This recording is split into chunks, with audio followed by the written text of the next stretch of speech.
మీరెప్పుడైనా బైక్ మీద వెళ్తున్నప్పుడు కుక్కలు మీ బైక్ వెంట పడ్డాయా? అసలు అవి ఎందుకు వెంట పడతాయో తెలుసా? దీనికి ప్రధానంగా 3 కారణాలున్నాయి. మొదటి కారణం సహజ స్వభావం. కుక్కలకి వెంటపడే స్వభావం ఉంటుంది. ఏదైనా వేగంగా కదిలే వస్తువులని చూస్తే కుక్కలకి వెంటపడి పట్టుకోవాలనిపిస్తుంది. బైక్ ఫాస్ట్ గా వెళ్లడం చూస్తే వాటిలో ఉన్న వేట స్వభావం మేలుకుంటుంది. ఏమీ ఆలోచించకుండానే వెంటపడతాయి.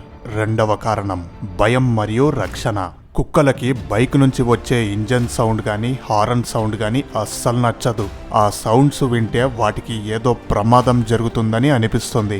ఆ భయంతో వాటిని అవి కాపాడుకోవడానికి ఆ బైక్ నుంచి వచ్చిన వ్యక్తిని అక్కడి నుంచి తరిమేయాలని వెంటపడతాయి. మూడవ కారణం సరదా కోసం. కుక్కలకి పెద్దగా పనులేముండవు కాబట్టి ఆ వీధిలోకి వచ్చిన వాళ్ళకి నేనే ఈ గల్లీకి పెద్ద డాన్ అని తెలిసేలా చేయడానికి అలా వెంటపడతాయి.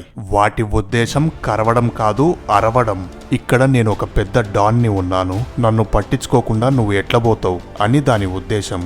అవి వెంటపడినప్పుడు మనము స్పీడ్ పెంచితే అవి మనతో పాటు పరుగు పందెం పెట్టుకుంటాయి. అది మనకే ప్రమాదం. బైక్ ఆపేసి దాన్నే చూడాలి. అప్పుడు దానికి ఏం చేయాలో తెలియక సైలెంట్ అయిపోతుంది.